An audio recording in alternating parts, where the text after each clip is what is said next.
Assalamualaikum warahmatullahi wabarakatuh.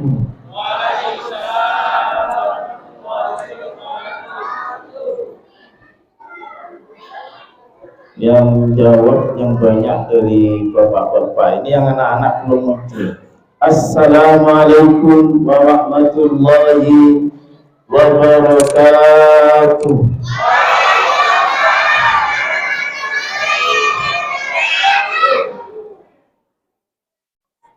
Salam itu ada 3 doa. Yang pertama, moga-moga selamat.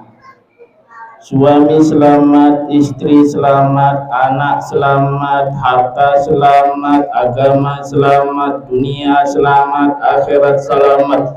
Assalamualaikum warahmatullahi wabarakatuh.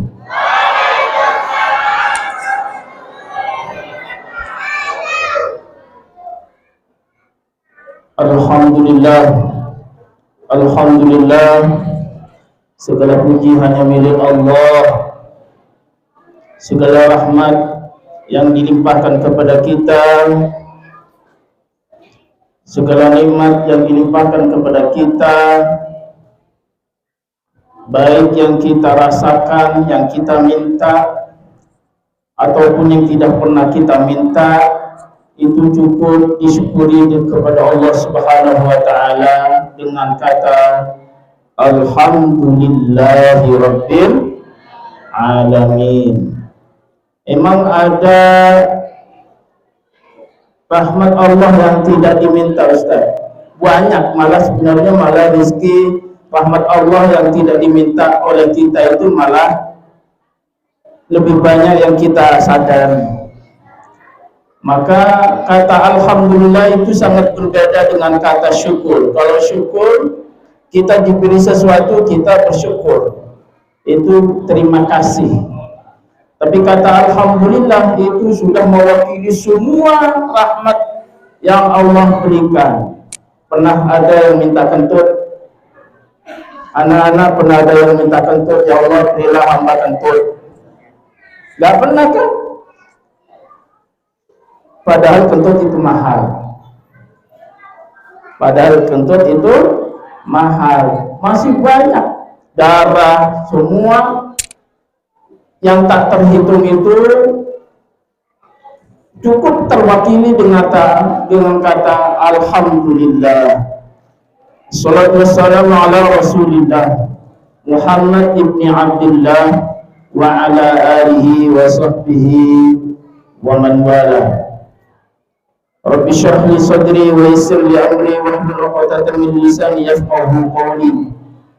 Allahumma inna nas'aluka 'ilman nafi'an wa rizqan thayyiban wa 'amalan mutaqabbala. Yang kami hormati Bapak Kepala Desa Situsari, Bapak ada? Oh, tidak ada. Kalau cuma nggak disebut. Bapak Ketua RW 9 nggak ada. Ustadz Ugi ya? Ya tadi beliau izin.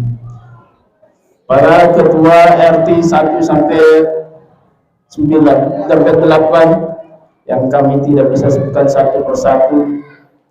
Seluruh remaja masjid, baik remaja masjid yang di Al-Mujahidin ataupun remaja masjid yang di Masjid Midland, seluruh ibu-ibu pengajian, wabil khusus ketua majelis taklim, ibu-ibu, Ibu Nining Solehah ada?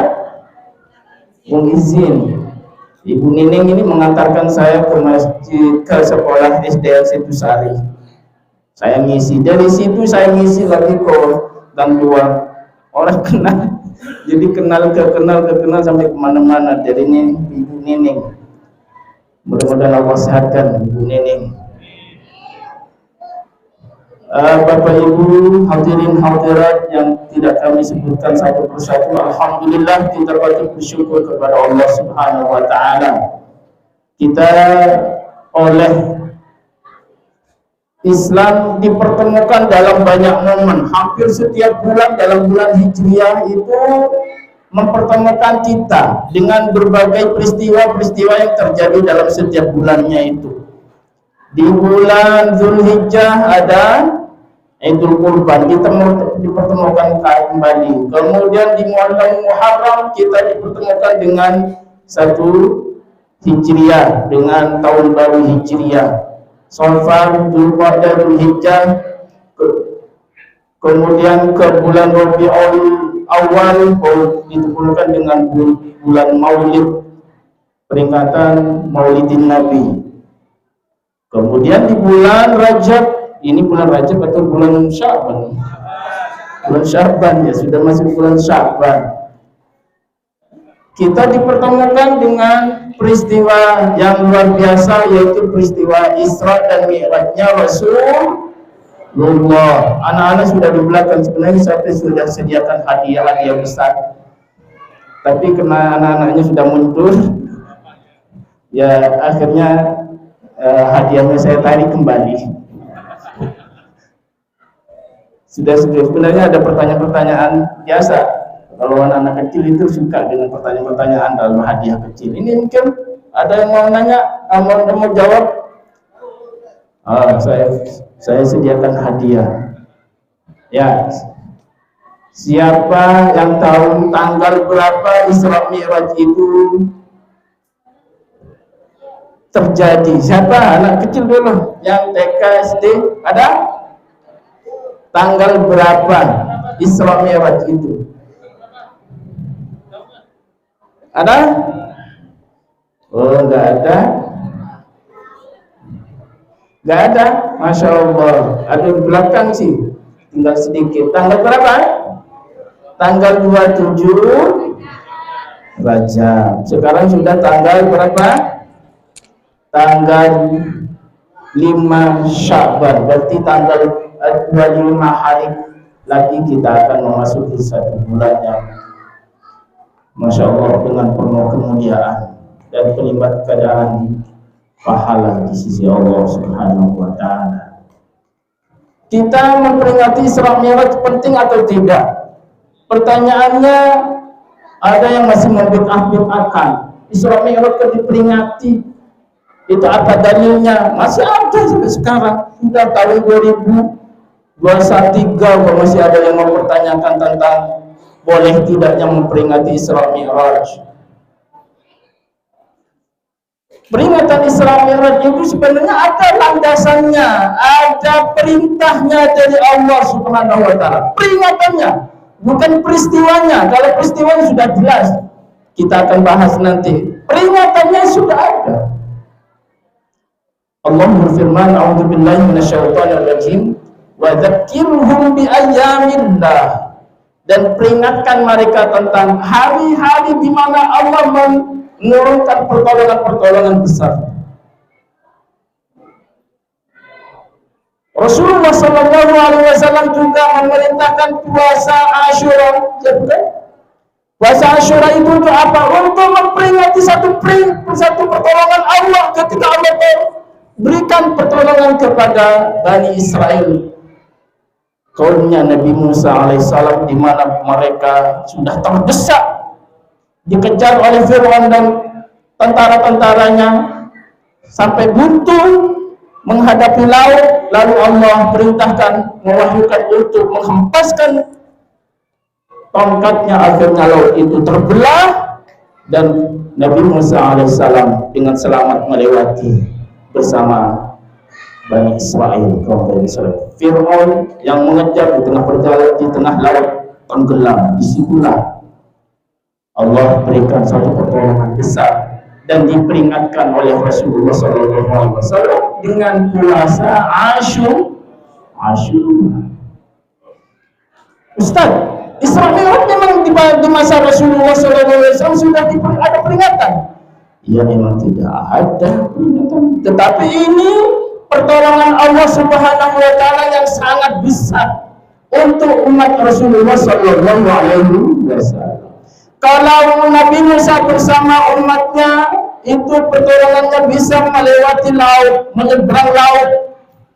laut dibelah, lalu mereka melewati dengan selamat. Maka peristiwa Isra Mi'raj ini bukan hanya melewati laut, tetapi menembus dimensi langit 1, 2, 3, 4, 5, dan 7, bahkan sampai ke Sidratil Muntaha. Ini pertolongan besar. Masa kita nggak mau peringati hari besar seperti ini? Apalagi ini adalah milik kita semua. Karena ini turun kepada pertolongan ini kepada Rasulullah sallallahu alaihi wasallam. A'udzu billahi minasyaitonir rajim.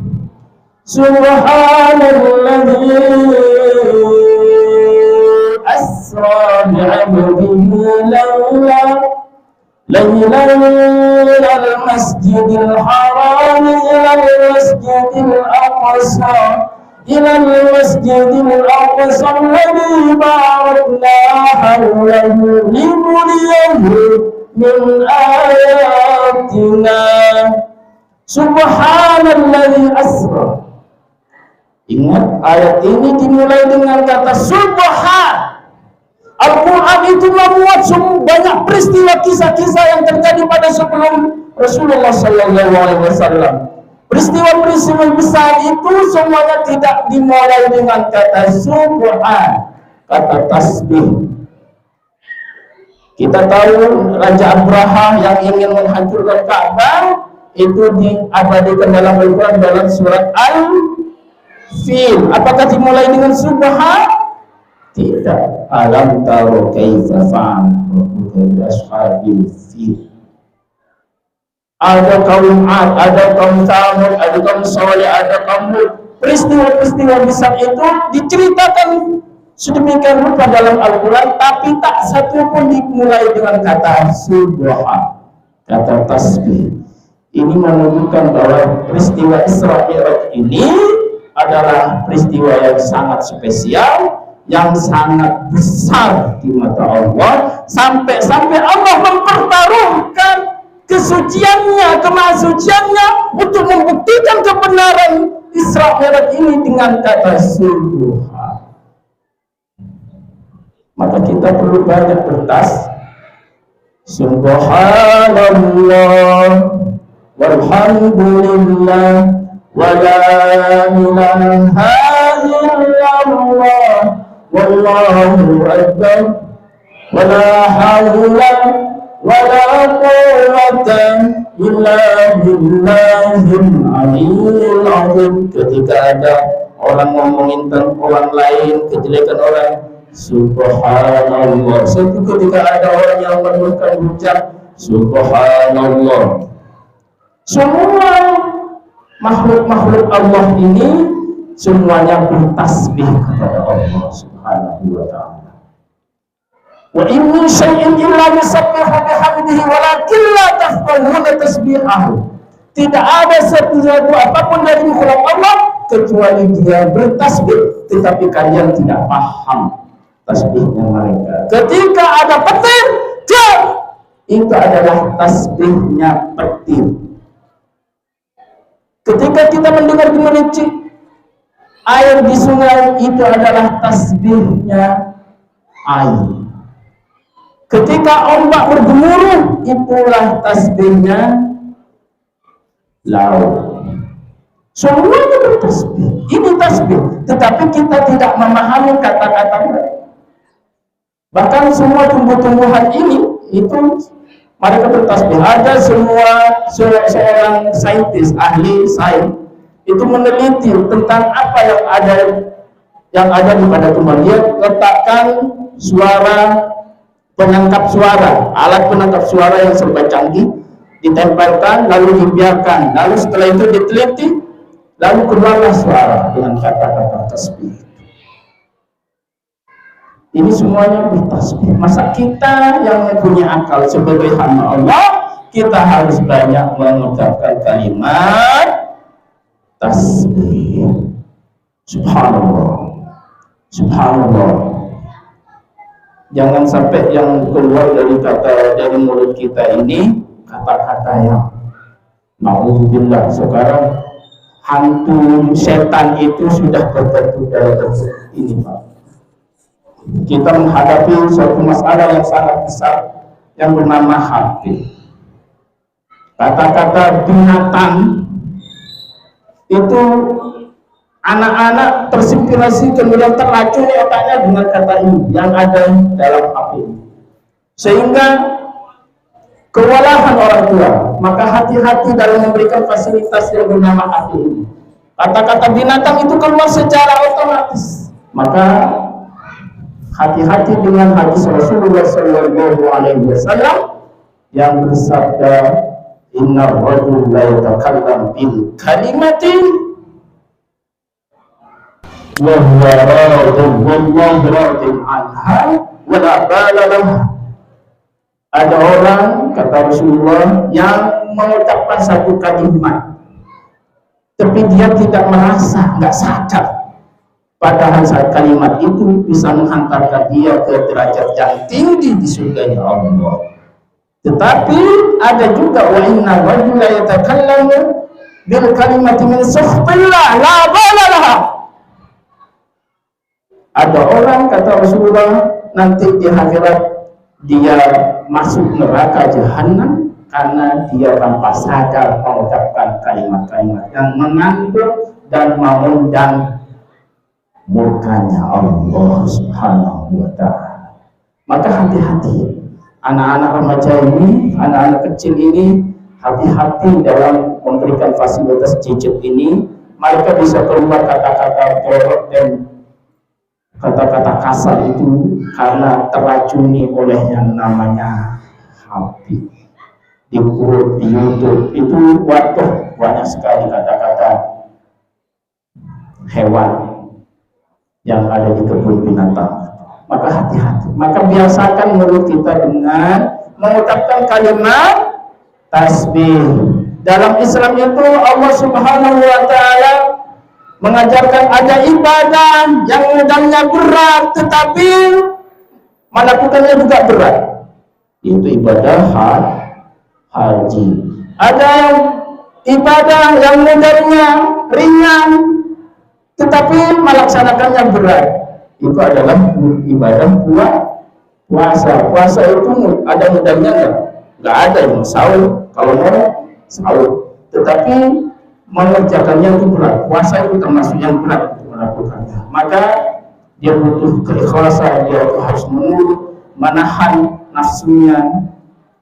Tapi ada ibadah, kata Rasulullah, ada ibadah yang modalnya ringan, mengucapkannya ringan, melakukannya ringan, pahalanya besar. Apa kata Rasulullah? Kalimatani khafifatani 'ala lisan, thaqilatani fil mizan, habibatani ilar rahman. Ada dua kalimat yang sangat lisannya untuk melakukannya mudah sekali, gampang, ringan sekali, tetapi dampaknya dia akan memberatkan timbangan amalnya nanti di akhirat. Dan dua kalimat itu sangat dicintai oleh Allah Subhanahu wa ta'ala. Subhanallah wa bihamdihi subhanallahil azim. Ibu-ibu, bapak-ibu, amalkan ini. Amalkan ini. Paling tidak 100 kali baca asar.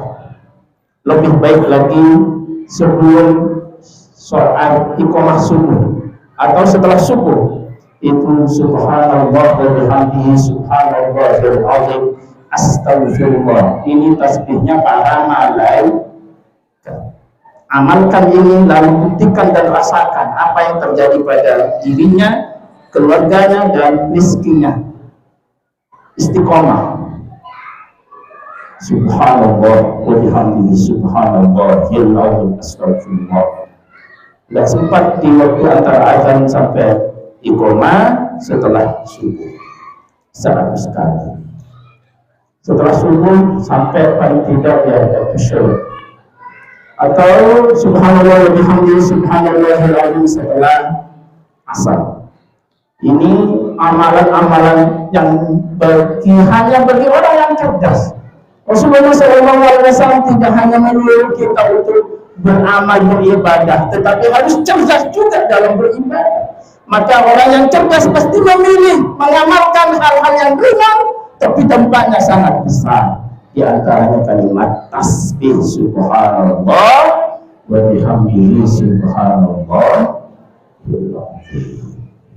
Maka peristiwa Isra Mi'raj ini dimulai dengan kata tasbih. Ini menunjukkan bahwa Isra Mi'raj ini sangat besar, masalah besar, peristiwa besar di mata Allah, sampai Allah mempertaruhkan kesuciannya, kemahasuciannya, bahwa Isra Mi'raj ini menurut akal memang mustahil, logika mustahil, tetapi ini adalah benar di mata Allah. Maka Allah menyebutkan ayat ini dengan kata subhanallah. Subhanalladzi asra bi 'abdihi. Yang kedua, alladzi asra. Asra itu artinya yang memperjalankan. Berarti Rasulullah SAW berjalan melakukan Isra ini atas kemauannya sendiri atau atas kemauan Allah? Kemauan Allah. Rasulullah dalam Isra Mi'raj posisinya adalah diundang. Maka semua akomodasi dan transportasinya dijamin oleh Allah Subhanahu wa ta'ala. Allah yang memperjalankan Rasulullah, bukan Allah, bukan Rasulullah sendiri yang kemauannya. Maka posisi Rasulullah saat itu adalah diam saja. Maka Rasulullah ketika lagi tidur, beliau dijemput oleh malaikat Jibril dan malaikat Mikail. Dijemput lalu dibawa beliau ke sisi Mur Zamzam. Akhirnya dibelah dua dadanya menjadi dua, lalu dicuci dadanya itu dengan air Zamzam agar semua kotoran-kotoran hasad, dengki, iri, suudzon, buruk sangka, takabur, semuanya bersih. Maka disiram dengan air Zamzam. Ini Rasulullah sadar dalam posisi seperti ini, sadar, bukan mati pingsan karena dadanya dibelah, tidak. Karena Rasulullah sendiri yang menceritakannya seperti ini. Setelah itu baru bulog yang datang, transportasinya sudah disediakan. Kalau Rasulullah dalam konteks ini adalah beliau benar-benar pasrah terhadap apa yang Allah dan malaikat Jibril lakukan, sehingga dalam hal ini Rasulullah melakukan kehendaknya sendiri. Bukan berarti Rasulullah tidak pernah melakukan perjalanan. Rasulullah itu sudah 2 kali sebelumnya melakukan perjalanan ke negara-negara Syam, lebih khusus ke Palestina. Tetapi dalam konteks Isra Mi'raj ini bukan karena beliau sendiri yang melakukannya, tetapi karena diperjalankan. Maka paket transportasinya transportasi super cepat. Ini untuk menepis bahwa Isra Mi'raj itu hanya mimpi, Ustaz. Dia rohnya saja. Salah. Itu adalah paham kaum Mu'tazilah yang mengatakan bahwa Isra Mi'raj itu hanya mimpi dan hanya rohnya yang dibawa. Bukan rohnya, bahkan rohan wa jismah, badannya dan rohnya yang dibawa. Maka ini menepis bahwa ini bukan karena kehendak Rasulullah, dan yang berjalan itu bukan Rasulullah, tetapi diangkut, diperjalankan. Maka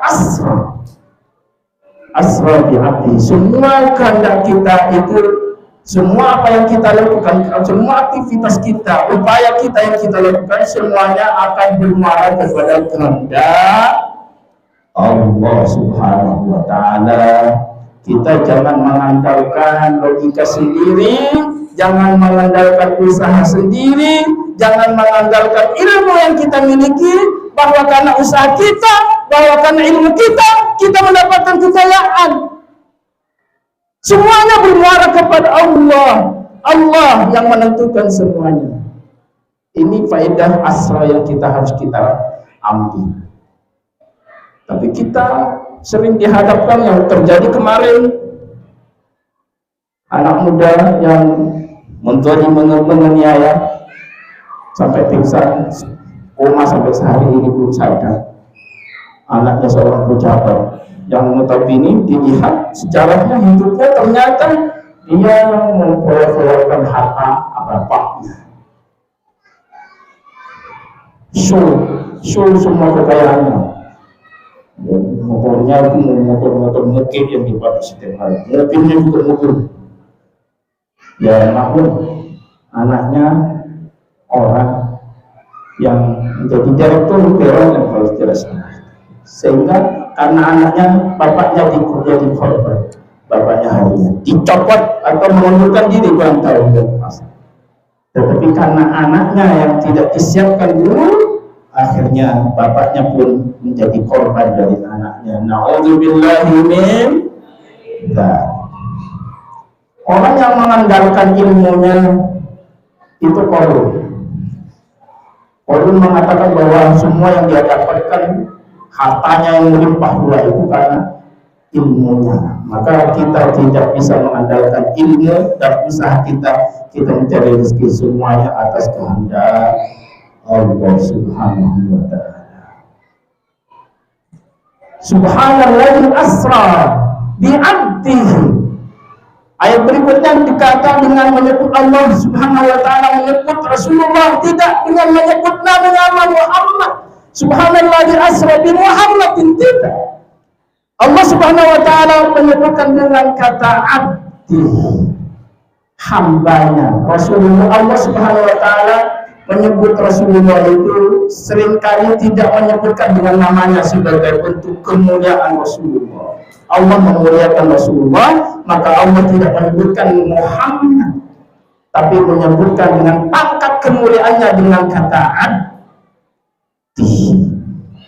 Siapa yang mengakui bahwa Rasulullah ini adalah hambanya Allah? Siapa? Ya Allah. Kita pernah mengaku bahwa diri kita adalah hamba Allah, tetapi apakah Allah mengakui bahwa kita hamba Allah? Maka sebagai kemuliaan dari Allah Subhanahu wa ta'ala dalam ayat ini, Allah Subhanahu wa ta'ala tidak menyebutkan dengan namanya, tetapi dengan pangkat kemuliaannya dengan kata abdi. Abdul itu berasal dari kata abadaya itu, yaitu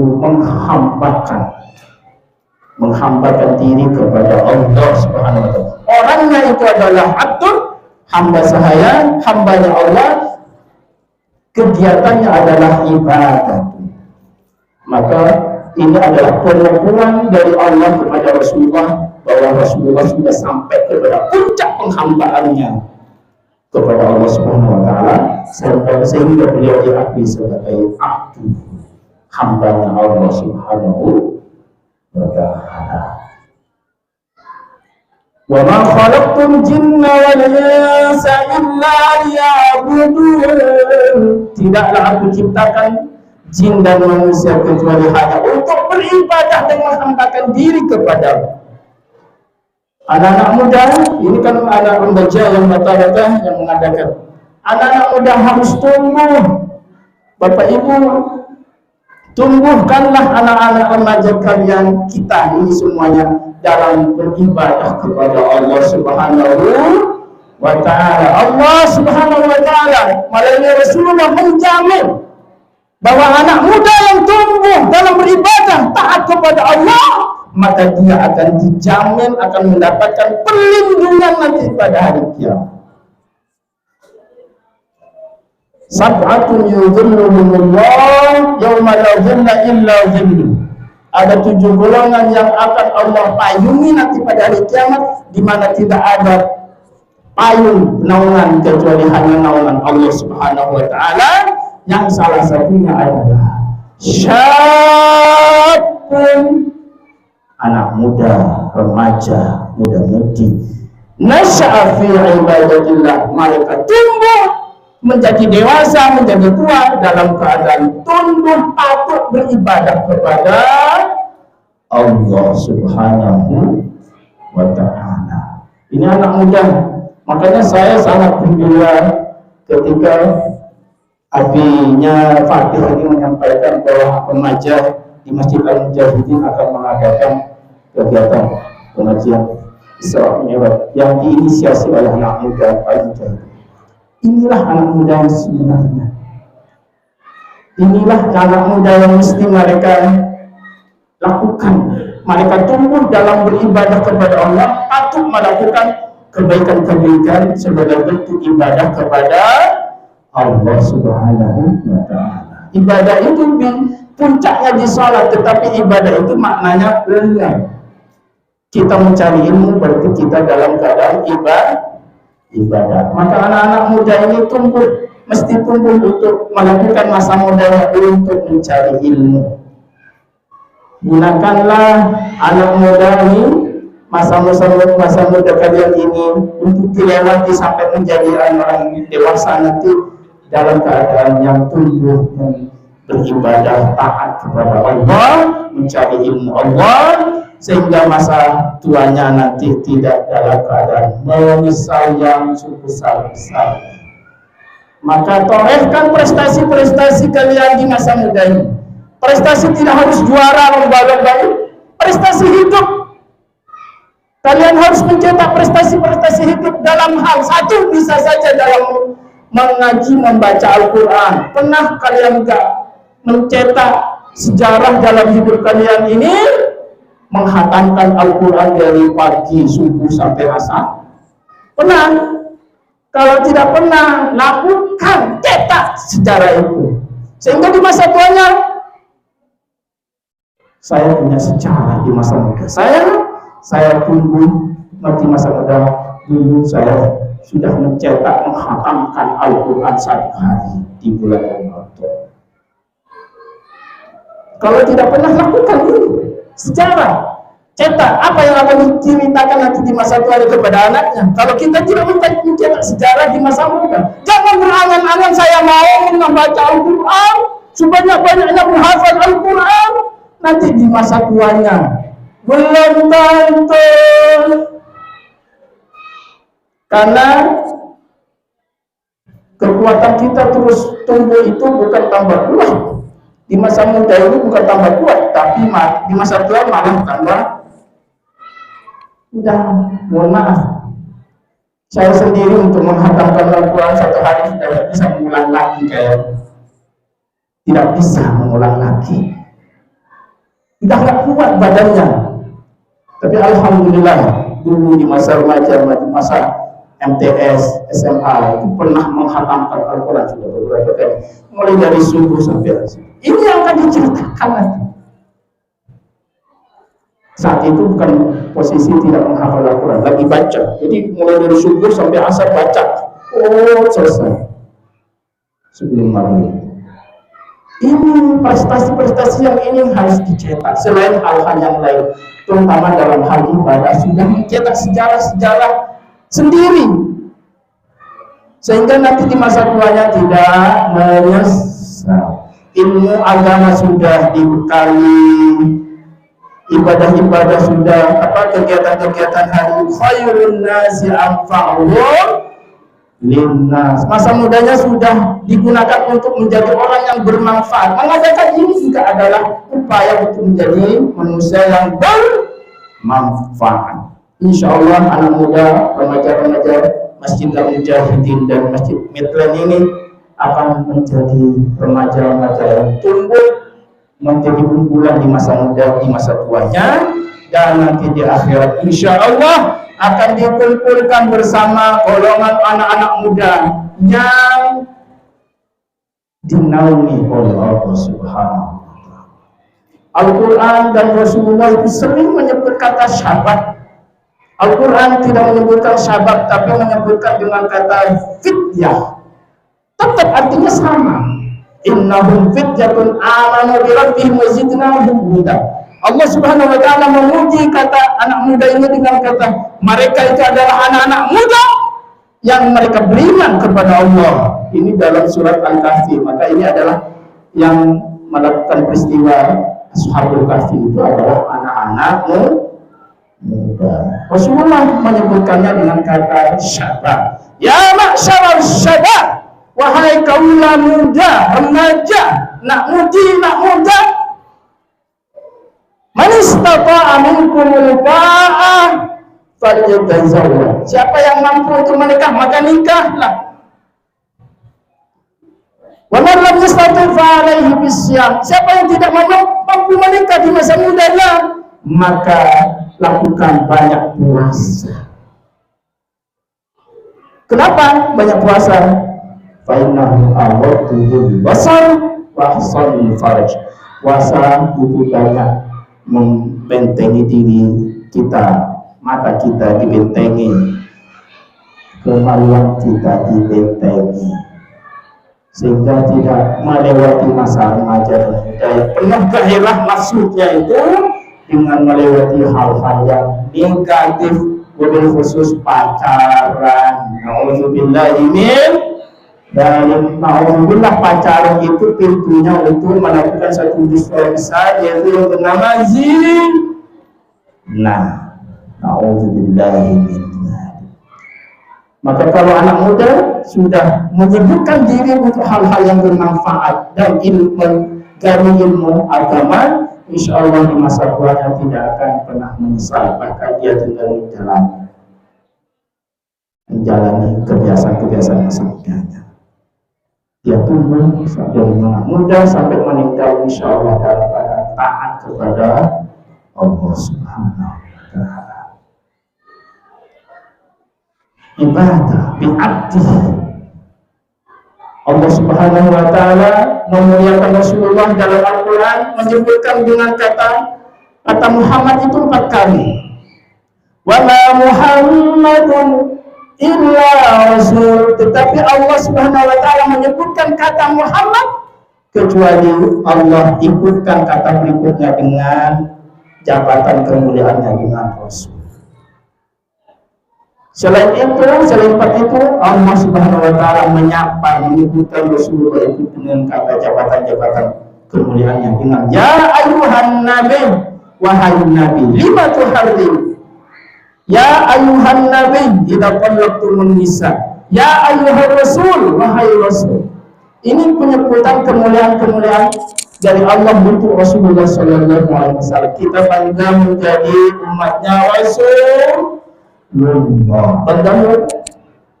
Bangga kita menjadi umatnya Rasulullah. Kita bangga, mesti bangga. Maka kalau kita bangga dengan Rasulullah, sebutlah Rasulullah dengan setiap saat, dengan membaca sholawat sebanyak-banyak. Sallallahu alaihi wasallam. Jangan sampai kita terkejut malam istirahat, maka kita terpejam dalam keadaan belum sholawat. Maka paling tidak 500 kali lah baca sholawat sebelum tidur. Sebelum tidur maksudnya dari siang sampai malam. Sallallahu alaihi wasallam.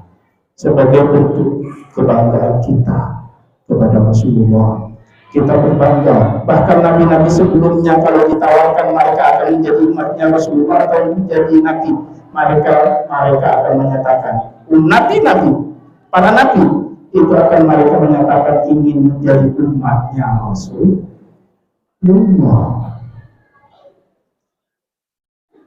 Yang terkabulkan untuk menjadi umatnya Rasulullah cuma satu, yaitu Nabi Isa alaihissalam. Nanti ketika di akhir zaman sudah kiamat, Dajjal sudah turun, Nabi Isa turun.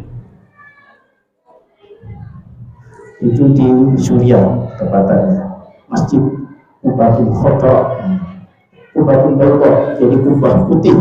Mereka umat Islam, tentara Muslim saat itu berkumpul di masjid itu, mereka sholat subuh, maka Nabi Isa turun dalam keadaan masih basah wudhunya. Kemudian dipersilahkan untuk menjadi imam oleh Imam Mahdi, maka Nabi Isa alaihissalam mundur, tidak menjadi imam karena ada umat Rasulullah, kedua Rasulullah, yaitu Al-Imam Al-Mahdi. Ini menunjukkan bahwa umat Rasulullah itu mulia. Masuk surganya pun nanti duluan daripada umat-umat sebelumnya. Kalau umat sebelumnya sudah ribuan tahun, yang ada di kuburan itu ya disiksa. Kalau yang disiksa akan disiksa dari dulu sampai nanti akhir zaman. Kalau Rasulullah, umatnya Rasulullah kalau pergi disiksa di kuburan, maka disiksanya di tahun akhir, ya kan? Maka nanti kalau masuk surga, surganya duluan. Ini luar biasanya umat Rasulullah sallallahu alaihi wasallam. Subhanalladzi asra bi 'abdi lailan. Lailan, kenapa malam? Kenapa enggak naharan, malam siang? Kenapa Rasulullah, Allah Subhanahu wa taala ini memperjalankan Rasulullah di malam hari, lailan? Ini banyak menginspirasi Bapak Ibu calon-calon orang tua untuk menamakan anaknya dengan kata Laila. Nanti kalau kamu anaknya perempuan diberi nama siapa? Laila. Dari mana? Itu subhanallah asra bi 'abdi Laila. Ya pokoknya Laila gitu. Ada teman saya namanya Las Laili Agustin. Las malam, Laili malam, Las terakhir, Laili itu malam, Agustin bulan Agustus. Jadi malam terakhir bulan Agustus. Apa aja maksudnya ini nggak tahu. Apakah lahirnya atau buatnya gitu ya, nggak paham. Ada yang dikasih nama Jannatul Firdausi Nuzula. Wah, ini dari surat Al-Kahfi. Innal ladzina amanu wa 'amilus shalihati kanat lahum jannatul firdausi nuzula. Maka anaknya dikasih nama Firdausi nuzula. Ada yang gunanya Allah Rabbil Alamin Jannah. Maka ada teman di Al-Amin itu namanya Rabbil Alamin Jannah. Luar biasa. Ini yang kalau sudah dengar kata Laila nanti pasti yang lagi hamil. Namanya nanti kalau putri saya kasih nama Laila. Kenapa malam? Kok tidak siang? Malam inilah turun rahmat Allah. Anak muda, ayo bangkit, bangunkan malam. Bangunkan di malam hari anak muda. Karena kalian ini Masya Allah, masa-masa ideal, masa-masa luar biasa. Kekuatannya luar biasa, idealisme, maka hidupkan malam ini. Bapak Ibu, ya jangan lewatkan malam walaupun hanya untuk 2 rakaat. Jangan pernah hidup kita nggak pernah sholat tahajud walaupun 2 rakaat. Nauzubillahi min dzalik. Walaupun hanya 2 rakaat. Malam ini ampunan Allah di malam sepertiga malam itu diobral, pahalanya diobral, maka Allah turun di sepertiga malam. Aina ibadi alladzina yastaghfirun. Siapa, mana hamba-hambaku yang meminta ampun di malam hari? Maka Laila ini banyak rahasia. Maka Isra Mi'rajnya pun diturunkan, diperjalankan peristiwanya di malam hari. Laila minal masjidil haram ilal masjidil aqsa. Ini yang kita tangkap ayat berikutnya, minal masjid ilal masjid. Kenapa kok tidak dari minal baiti ilal masjid? Dari rumah ke rumah, dari rumah ke masjid. Tetapi ini adalah dari Masjidil Haram ke Masjidil Aqsa. Inilah tempat yang diberkahi oleh Allah Subhanahu wa taala. Kalau kita ingin berkah umur kita, maka pikiran kita, hati kita, tenaga kita hanya untuk bergerak, yang dipikirkan adalah bagaimana saya dekat dengan masjid. Lanjutan dari sab'atul yudhilluhumullah, dari 7 golongan yang Allah akan naungi nanti di hari kiamat, itu adalah di antaranya rajulun qalbuhu mu'allaqun bil masajid, adalah orang yang hatinya terpaut ke masjid. Dia sedih kalau tidak bisa sholat di masjid. Hujannya nggak bisa berangkat, sedih nggak bisa sholat di masjid. Bukan dalam keadaan sehat, bukan tidak hujan juga ke masjid. Ini Orang yang hatinya tertahu jatuh hati kepada masjid, maka yang dipikirkan masjid. Pengen husnul khotimah Bapak Ibu, ini untuk bapak-bapak dan ibu-ibu yang sudah dewasa ya, yang sudah menunggu antrian ya. Ingin husnul khotimah, Bapak. Caranya gampang. Kita hidup ini hanya untuk menunggu sholat. Kita sholat zuhur nih, sudah sholat zuhur. Setelah zuhur, maka pikiran kita, saya mau menunggu sholat asar, sholat di masjid. Sholat asar sudah dilakukan, saya mau menunggu sholat maghrib di masjid. Sholat maghrib sudah dilakukan, saya mau menunggu sholat isya.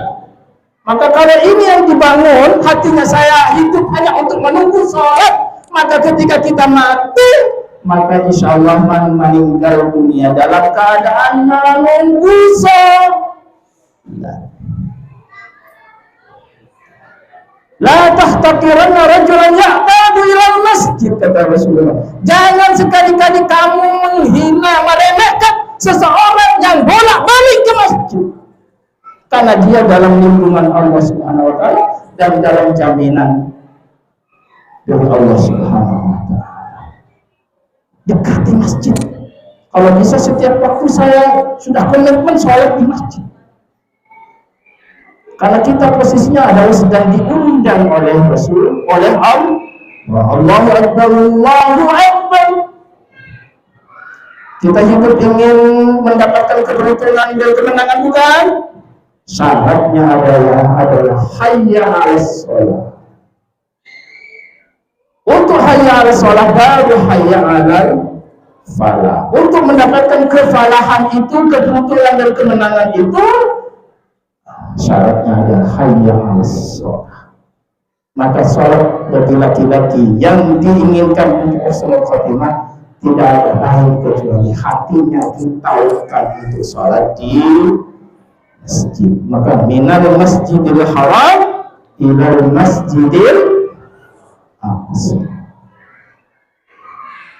Ibu-ibu boleh tidak perlu nunggu ke sholat di masjid, tidak apa-apa, karena memang anjurannya, sunnahnya memang sholat di rumah, sebaiknya sholat di rumah.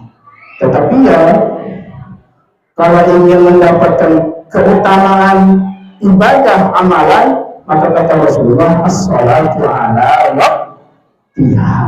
Jaga sholat di awal waktunya.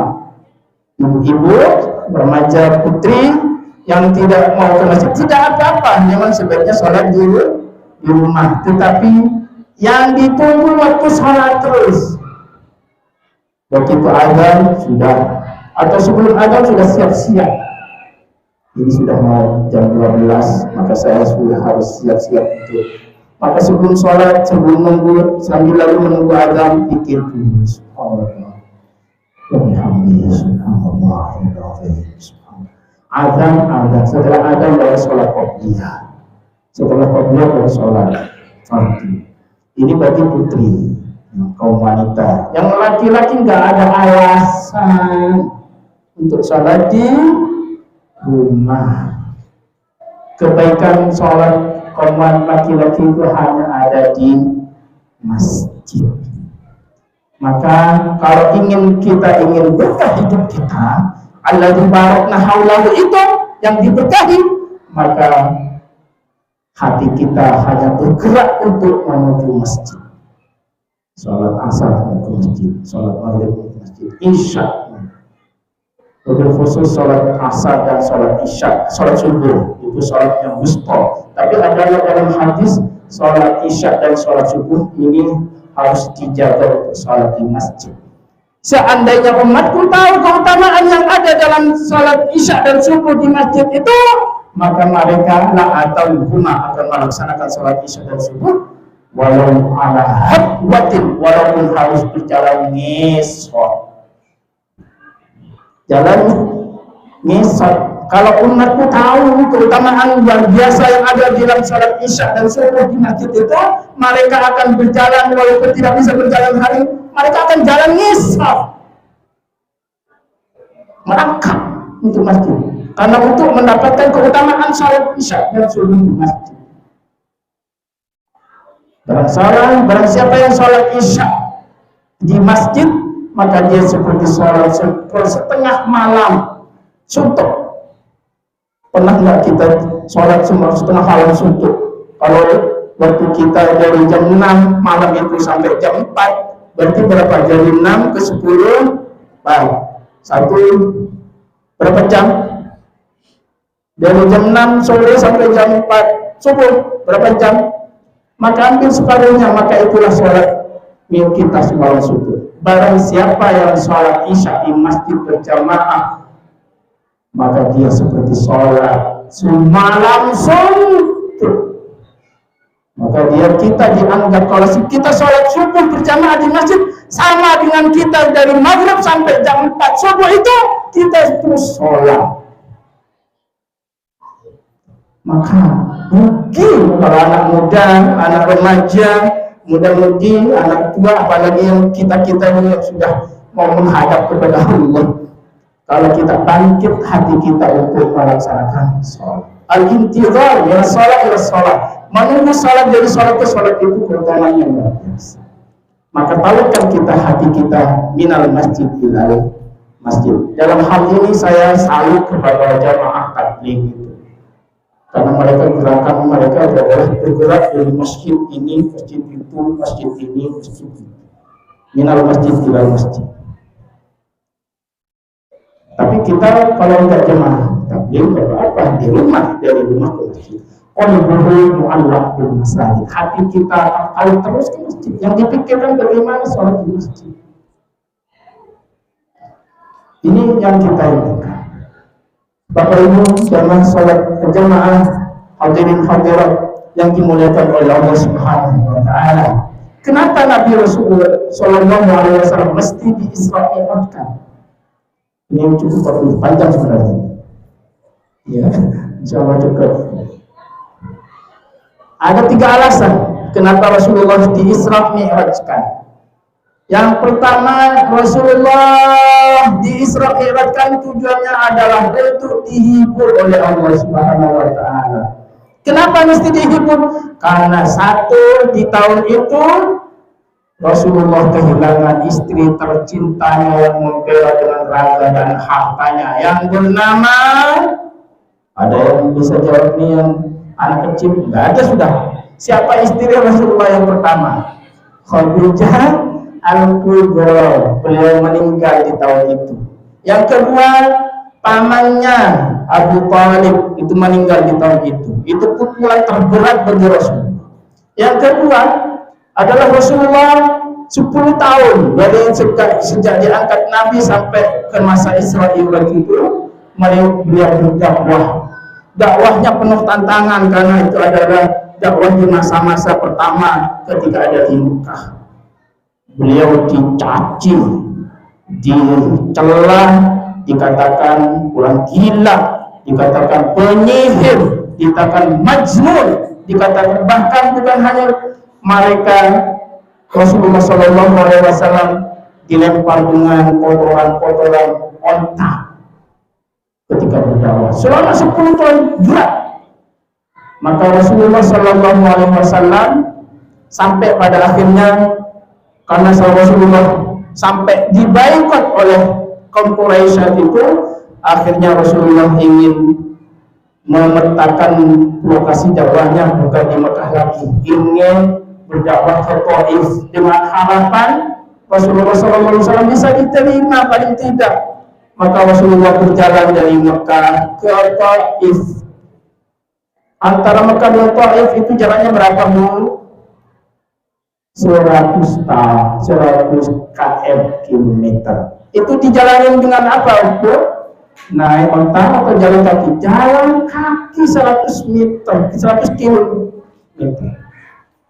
Ke Taif dengan harapan berdakwah bisa diterima karena di Mekah sudah diboikot. Maka Rasulullah pikirannya akan diterima, disambut. Ternyata ketika nyampe ke Taif, Rasulullah tidak disambut dengan tolaan badru alaina, tetapi malah disambut dengan batu, dengan kayu, sampai anak-anak kecil melempari Rasulullah. Batu dilempar, yang tua, yang muda, yang kecil melempar Rasulullah dengan batu sandal. ayo. Sampai akhirnya Rasulullah sampai mukanya penuh darah, sampai terompahnya pun sampai darah. Maka Jibril alaihissalam membisiki Rasulullah, wahai Rasulullah, seandainya darahmu setetes saja mau nyentuh bumi ini, maka akan saya runtuhkan. Maka Rasulullah sembunyi di balik bukit, diusap-usap darahnya yang ada di terompahnya ke badannya, jangan sampai tersentuh. Kalau disentuh sampai darahnya melintas, itu bisa diratakan oleh Allah Subhanahu wa Ta'ala.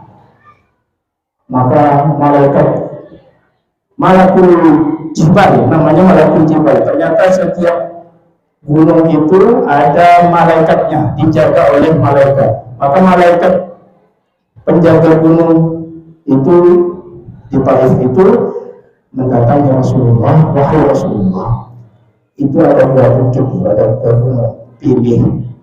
Kalau kau berkehendak, akan saya timpakan gunung itu ke Taif. Maka Rasulullah, jangan.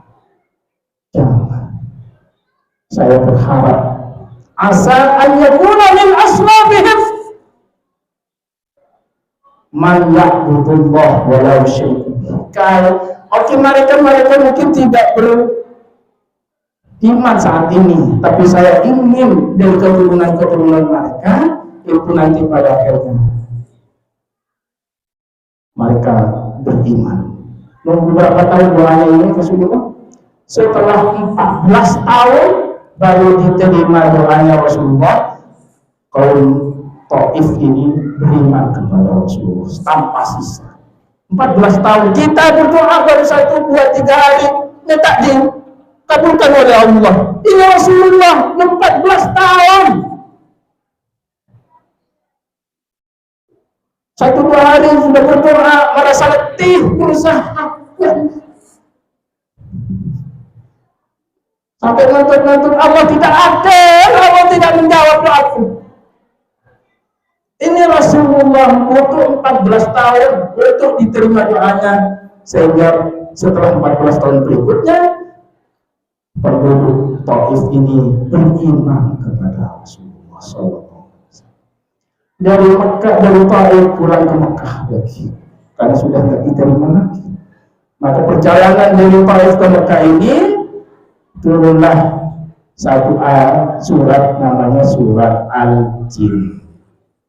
Jadi surat Al-Jin itu turun ke Rasulullah itu dalam perjalanan dari Taif ke Mekah. Nyampe ke Mekah, lalu Rasulullah istirahat.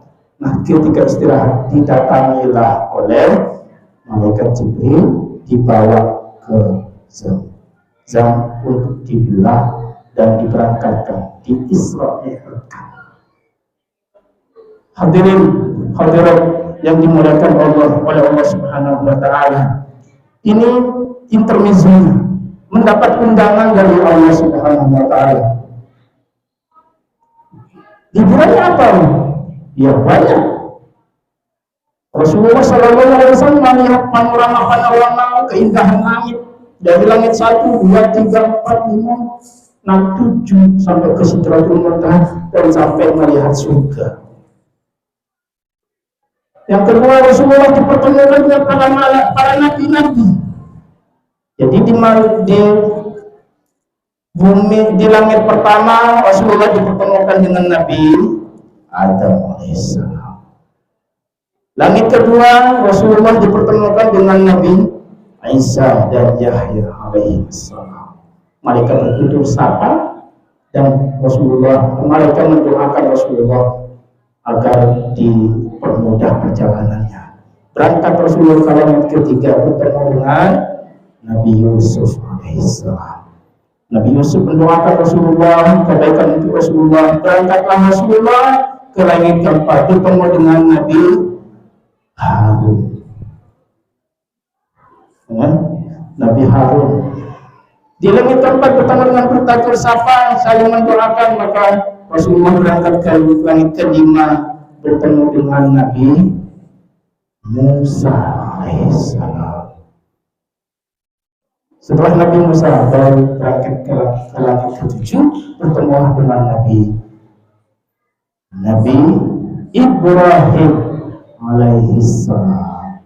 Di langit ketujuhlah Rasulullah yang dari Masjidil Haram ke Masjidil Aqsa, dari Masjidil Aqsa ke langit ketujuh itu ditemani oleh dua malaikat Jibril dan malaikat Mikail. Tetapi sampai kalimat 7, wahai Muhammad, wahai Rasulullah, saya hanya bisa sampai sini mengantarkan. Loh, kok bisa Jibril? Kan kamu yang membawa. Engkau diundang, aku tidak hanya disuruh menjemput engkau. Kalau saya melangkah satu langkah dari sini, maka aku akan terbakar. Engkau tidak akan terbakar karena engkau yang diundang. Maka Rasulullah melanjutkan perjalanannya sendiri, melewati Rafraf, melewati Mustawa. Sampai Mustawa itu adalah kakinya Arsy. Disitulah Rasulullah bertemu dengan Allah di hadrah ilahiyah. Loh, Allah berarti ada di Sidratul Muntaha di sana, Ustaz? Di langit ketujuh? Bukan. Rasul Allah Subhanahu wa taala itu tidak butuh tempat. Yang butuh tempat itu adalah Rasulullah. Bukan berarti Allah itu ada di langit ketujuh di Sidratul Muntaha. Bukan. Rasulullah butuh tempat, maka di hadrah ilahiyah itu Allah Subhanahu Rasulullah bertemu dengan Rasulullah. Maka Rasulullah Shallallahu Alaihi Wasallam mengucapkan salam kepada Allah. At-tahiyyatu mubarakatus salawatu thayyibatu lillah. Ini salamnya Rasulullah kepada Allah. Maka dijawab oleh Rasulullah, Assalamualaikum ayuhan Nabi warahmatullahi wabarakatuh. Keselamatan untuk wahai Muhammad sallallahu alaihi wasallam. Baru setelah itu Rasulullah tidak ingin membawa dirinya sendiri. Hanya beliau yang mendapatkan salam. Maka beliau mengucapkan Assalamualaikum wa ala ibadillahi sholih. Yang dipikirkan oleh Rasulullah kita. Ketika menghadap kepada Allah itu yang dipikirkan oleh Rasulullah kita, bukan Rasulullah. Maka Rasulullah, kalau kita mendapatkan salam dari Allah, bagaimana? Kita sudah memikirkan istri, anak. Yang penting saya selamat. Ini Rasulullah. Enggak, Allah. Aku ingin mendoakan keselamatan untuk umat. Assalamualaikum wa ala ibadillahis sholihin. Maka para malaikat yang ada di langit ketujuh dan para nabi yang ada di bawah itu mengucapkan asyhadu alla ilaha illallah. Aku bersyahadat, bersaksi bahwa Allah adalah Tuhan. Wa asyhadu anna Muhammadar Rasulullah, dan aku bersaksi bahwa Muhammad adalah utusan Allah. Maka assalamu alaina, umat-umat yang ada di bawah, yang ada di bumi mengucapkan Allahumma sholli ala Muhammad wa ala ali Muhammad kama shallaita ala Ibrahim wa ala ali Ibrahim wa barik ala Muhammad wa ala ali Muhammad kama barakta ala Ibrahim wa ala ali Ibrahim innaka Hamidun Majid. Maka salat tidak sah kalau tidak sampai di salawat ini. Salawat ini adalah rukun salat. Inilah tahiyat, asal tahiyat dalam salat. Yang kedua, selain intermezzo, Rasulullah di Isra Mi'rajkan itu untuk linuriyahu min ayatina. Subhanalladzi asra bi 'abdihi minal masjidil haram ila al-masjidil aqsa alladzi barakna hawlahu linuriyahu min ayatina. Tujuan kedua, Allah Rasulullah Isra Mi'raj diundang oleh Allah limuliyahu, untuk Allah perlihatkan tanda-tanda kekuasaan dan kebesaran Allah Subhanahu wa Ta'ala. Selain panorama-panorama langit 1, 2, 3, 4, 5, 6, 7 itu, Rasulullah diperlihatkan dengan gambaran-gambaran penghuni surga dan penghuni neraka. Maka Rasulullah Shallallahu Alaihi Wasallam melihat ada sekelompok orang yang di depannya ada daging lezat sudah dimasak, yang di sampingnya ada daging mentah busuk. Maka kelompok orang itu malah memilih yang busuk ini dimakan, daging busuk mentah dimakan. Maka Rasulullah terheran, ini apa? Wahai Jibril, ini apa ini? Kok bisa begini? Ini adalah gambaran umatmu, wahai Muhammad, yang suka selingkuh. Sudah punya istri, masih cari rumput yang tetap.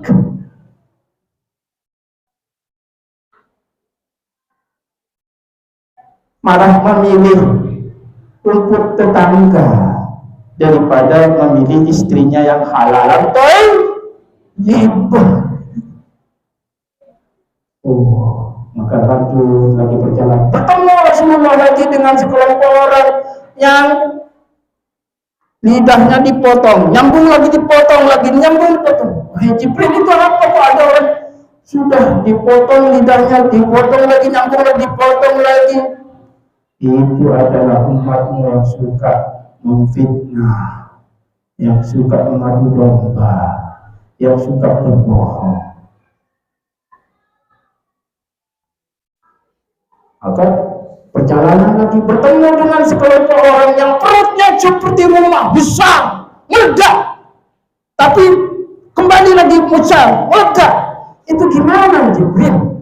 Kok ada orang perutnya besar seperti rumah, tapi meledak? Lalu lagi, kembali lagi, meledak lagi. Wahai Muhammad, itu adalah umatmu yang suka makan makanan yang haram, makan riba, makan hasil curian. Na'udzubillahi min dzalik. Lalu perjalanan lagi, bertemu dengan sekelompok orang lagi yang memukul kepalanya, pecah. Kembali lagi, pukul lagi, pecah. Nah Jibril, ini gimana? Kok ada orang begini? Kok kepalanya itu pecah? Kembali lagi pecah, dipukul lagi, pecah lagi. Itu adalah umatmu yang suka malas, berat untuk melaksanakan sholat. Berat untuk melaksanakan sholat. Itu menjadikan kita untuk disiksa. Ini gambaran penghuni neraka. Berjalan lagi, bertemu dengan sekelompok orang yang kemaluannya dihunjam dengan tombak dari api neraka. Itu gimana Jibril? Ini kenapa? Kok bisa begini? Itu adalah umatmu, gambaran umatmu yang suka berzina, melakukan hubungan intim di luar yang dihalalkan oleh Allah Subhanahu. Allah. Ini Rasulullah dipertemukan dengan gambaran umat-umatnya yang suka begini. Banyak sekali. Di antaranya lagi Rasulullah bertemu dengan satu gambaran di langit ketujuh itu menghirup wangi yang luar biasa. Wangi yang luar biasa. Ini wangi dari mana? Wahai Jibril? Dari surga. Itu adalah wangian dari asap Masyitah, Siti Masyitah yang digoreng oleh Fir'aun karena mempertahankan keimanan. Siti Masyitah itu digoreng oleh mereka bersama anaknya yang kecil, bersama suaminya, digoreng karena tidak mau menuhankan Fir'aun. Maka gorengannya itu mengasap, asapnya sampai ke langit ketujuh, dicium oleh Rasulullah bahwa itu mempertahankan keimanannya sampai nyawa pun lepas, tidak apa-apa.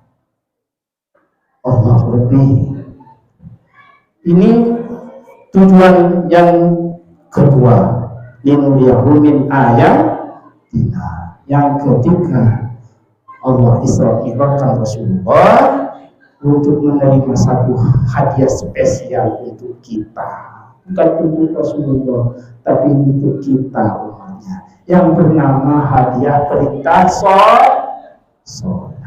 Coba kebayang, sholat ini oleh Allah diperintahkan untuk umatnya, langsung Rasulullah yang dipanggil. Beda dengan perintah-perintah yang lain. Kalau zakat cukup dengan ayat melalui malaikat Jibril, perintah zakat. Haji, perintah haji melalui ayat, lalu dibawa oleh malaikat Jibril tentang haji dan puasa dan lain sebagainya. Itu tidak diterima secara langsung. Untuk sholat, perintahnya oleh Rasulullah harus menghadap dulu kepada Allah dan hadiahnya diterima secara langsung. Sholat itu inilah yang menjadi rahmat terbesar untuk kita, untuk umat Rasulullah Sallallahu Alaihi Wasallam. Barang siapa yang menjaga sholat 5 waktunya, maka Allah mengikat janji penjaminan untuk dirinya untuk masuk surga. Barang siapa yang tidak mampu menjaga sholat 5 waktunya dan menyia-nyiakan, maka Allah tidak ada ikatan janji dengan dirinya untuk memasukkan surga. Dan pada hari kiamat, kata Rasulullah, akan dikumpulkan bersama Fir'aun, akan dikumpulkan bersama Qarun, dikumpulkan bersama Haman, dikumpulkan bersama Ubay bin Khalaf. 4 ini udah tokohnya ini, tokoh-tokoh. Fir'aun orang yang mabuk kekuasaan, Qarun orang yang mabuk harta, Haman penjilat, suka menjilat kepada Fir'aun untuk mendapatkan anak, karena beliau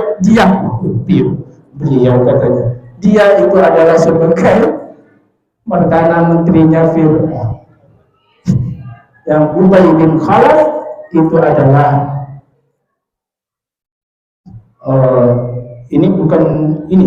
bukan umat sebelumnya, ini umat. Ubay bin Khalaf itu adalah orang yang mabuk, sibuk dirinya dengan perdagangan dan perniagaan.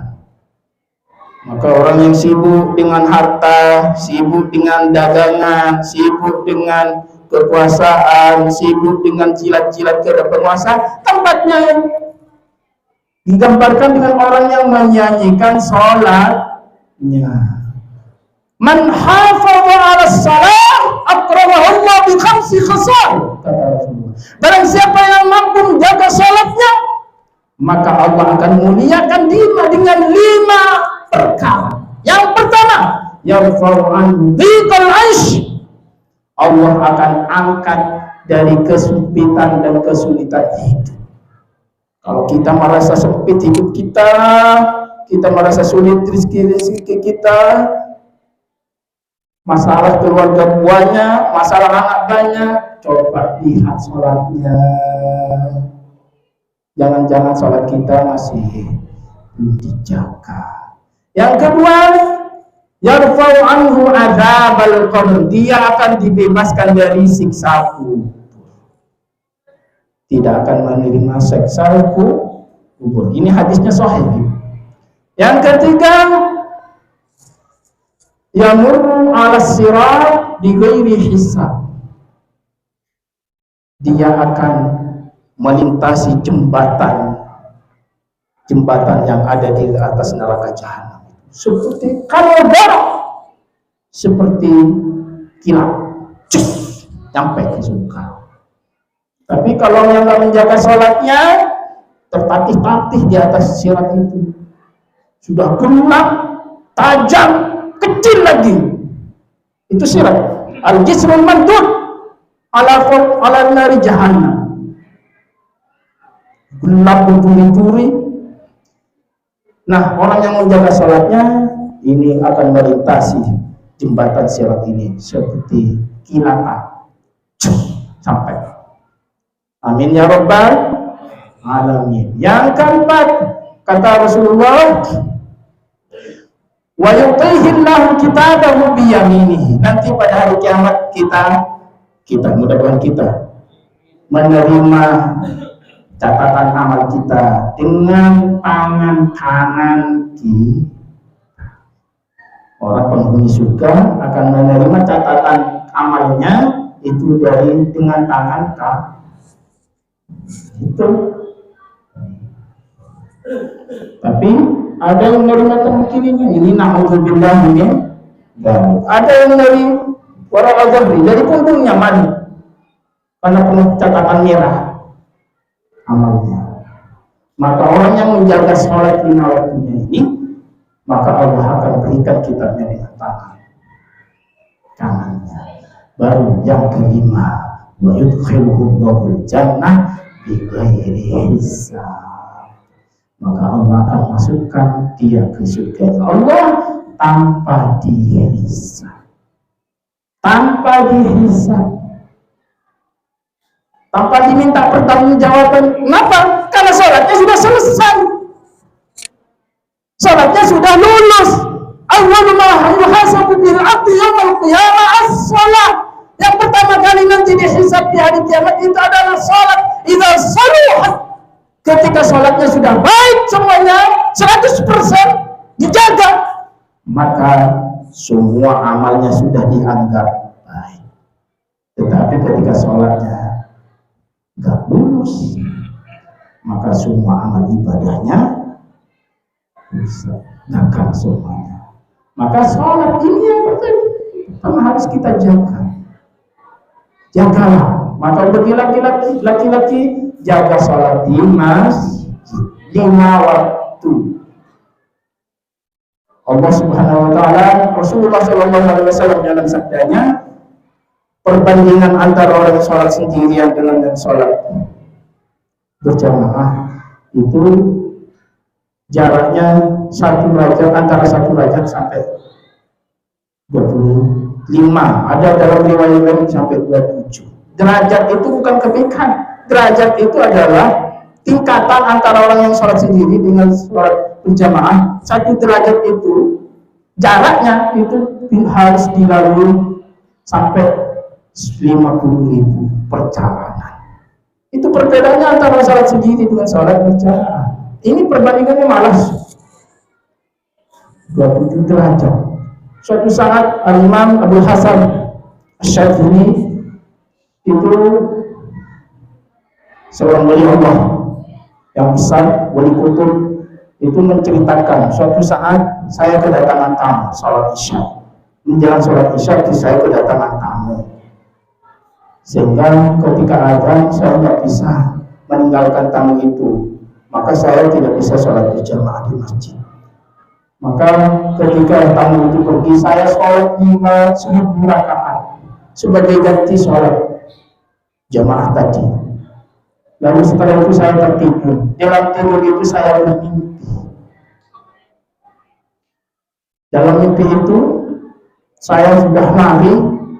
Ternyata di belakang ada orang yang ngejar pakai kuda putih dan pakaian serba putih.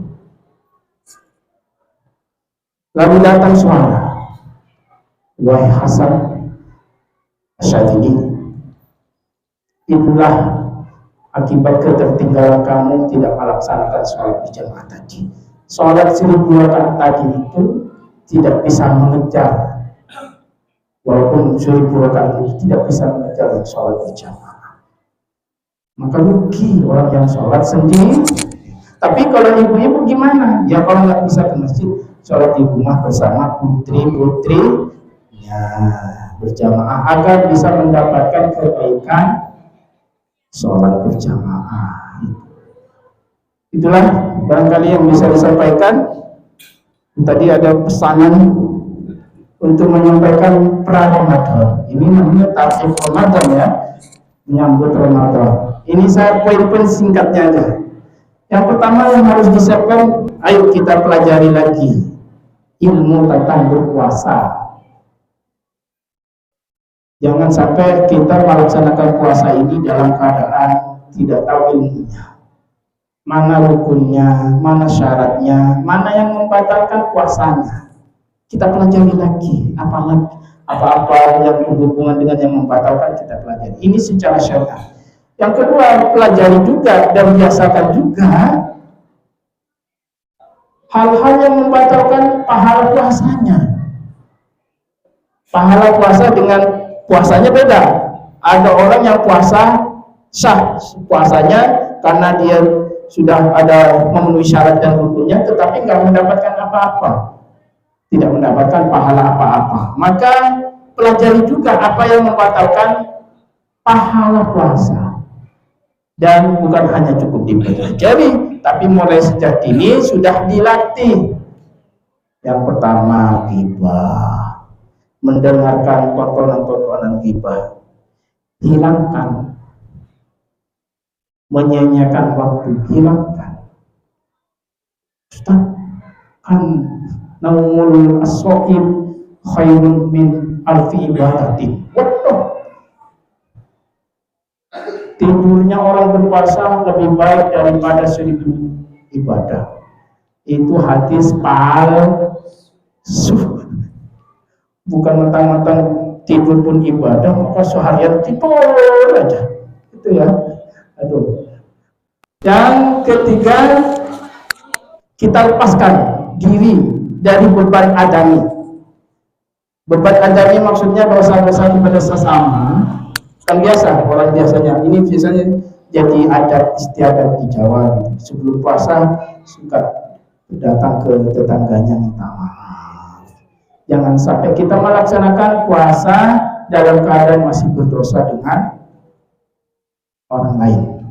Maka maaf, saling memaafkan, minta maaf. Mohon maaf, saya juga sebagai sering mengisi khutbah di sini, minta maaf. Ini kita sudah mungkin tidak sempat bersalaman, saling memaafkan agar kita menghadapi menjalani puasa nanti itu dalam keadaan plong, tidak ada beban adami. Karena beban adami ini kita dalam puasa tidak maksimal untuk melaksanakan puasa karena terbebani, terhalang oleh beban dosa kepada sesama.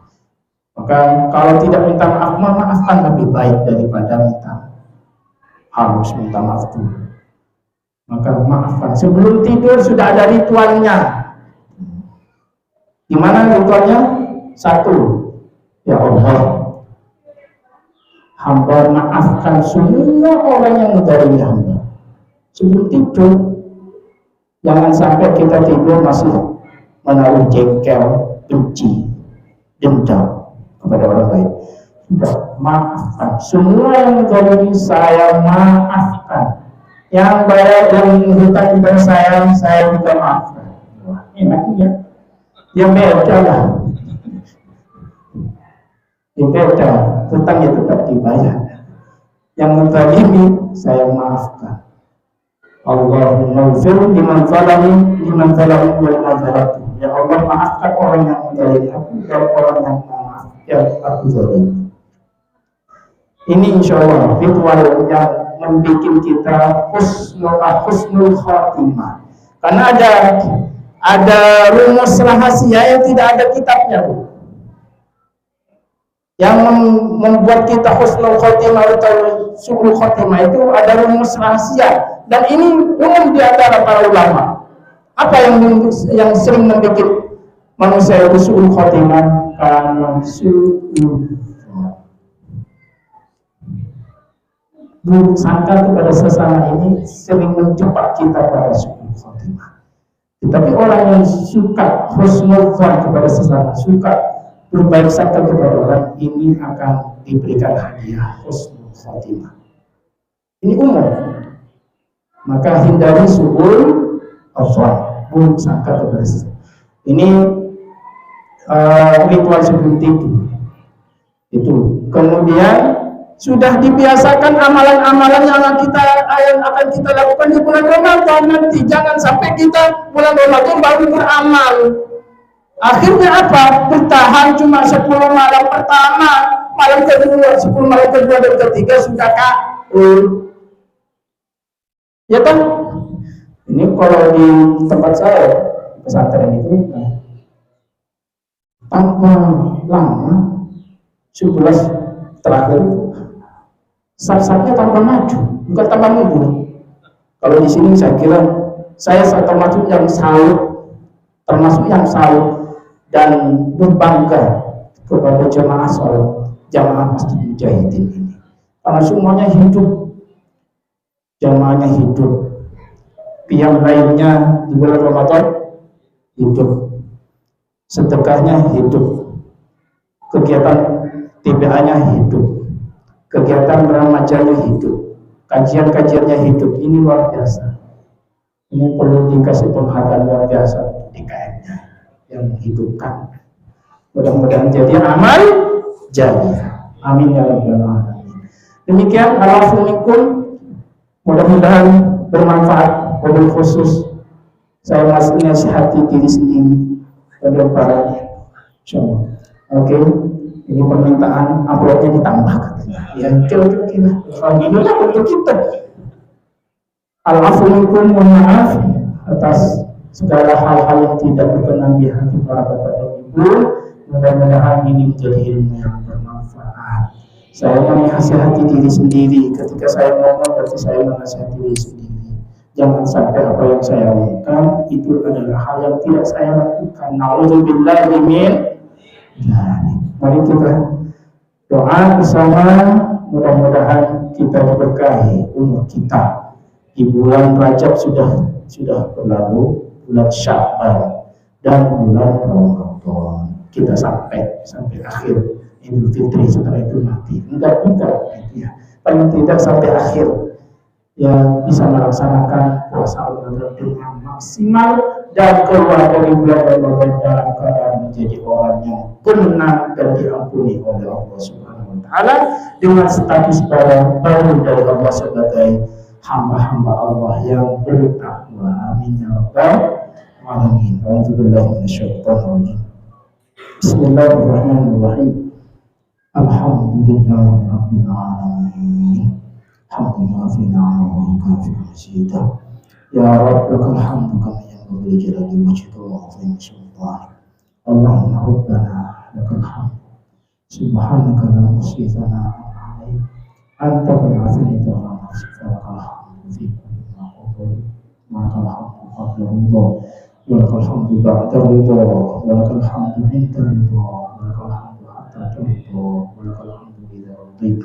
اللهم صل وسلم وبارك على حبيبنا وشفيعنا محمد وعلى آله وصحبه في كل لمحة ونفس بعدد كل معلوم لك. يا الله، ربنا ظلمنا أنفسنا، يا الله ربنا ظلمنا أنفسنا، وإن لم تغفر لنا وترحمنا لنكونن من الخاسرين. اللهم اغفر لنا ذنوبنا ولوالدينا وارحمهم كما ربونا صغارا. اللهم اغفر للمؤمنين والمؤمنات والمسلمين والمسلمات الاحياء منهم والاموات. اللهم اعنا على ذكرك وشكرك وحسن عبادتك. اللهم اعنا على ذكرك وشكرك وحسن عبادتك. اللهم اعنا على ذكرك وشكرك وحسن عبادتك. ربنا أوزعنا أن نشكر نعمتك التي أنعمت علينا وعلى والدينا وأن نعمل صالحا ترضاه وأدخلنا برحمتك في عبادك الصالحين. اللهم بارك لنا في شعبنا وبلغنا رمضان. اللهم بارك لنا في شهر شعبان وبلغنا رمضان. اللهم بارك لنا في شعبان وبلغنا رمضان. ربنا آتنا في الدنيا حسنة وفي الآخرة حسنة وقنا عذاب النار. وقنا عذاب النار. وصلى الله على نبينا محمد. سبحان ربك رب العزة عما يصفون وسلام على المرسلين والحمد لله. الفاتحة.